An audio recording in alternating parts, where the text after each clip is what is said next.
अस्सलाम वालेकुम जी, खालिद नीम चौधरी नाम है मेरा। मैं पेशा वकालत से मुंसलिक हूँ और मुझे तकरीबन 16-17 साल हो गए हैं इस पेशे से मुंसलिक हुए।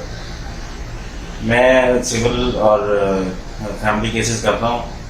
मेरी किसी रेफरेंस से अनीस मेहंदी से मुलाकात हुई थी, जो कि स्टेट लाइफ इंश्योरेंस का पॉलिसीज़ का काम करते हैं। मैं तो पहले भी एक दो दफ़ा पॉलिसीज़ ली थी 7 to 8 years ago, लेकिन मैंने वो सरेंडर कर दी क्योंकि इसमें बहुत ज़्यादा हैसल थी और मुझे मैं मेंटली तौर पे फेडअप हो गया था कि ये कैसे किस तरह मैं इनको पॉलिसीज़ को at the time of and ये कंप्लीट होंगे।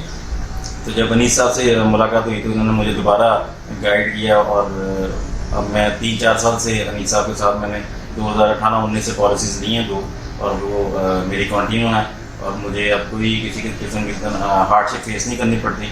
मैं इनको अमाउंट पे करता हूँ, वो सारा बाकी अनीस साहब देख लेते हैं। Thank you so much.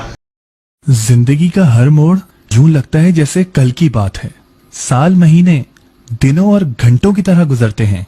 नन्हे हाथों में किताबों की जगह कब मेहंदी रचने लगती है पता ही नहीं चलता।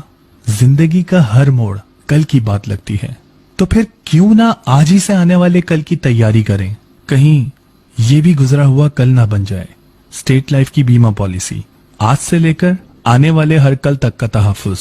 State life. आप हमारे लेटेस्ट वीडियोस के बारे में जानना चाहते हैं तो हमारे चैनल को सब्सक्राइब करें और बेल आइकन को प्रेस करें। शुक्रिया।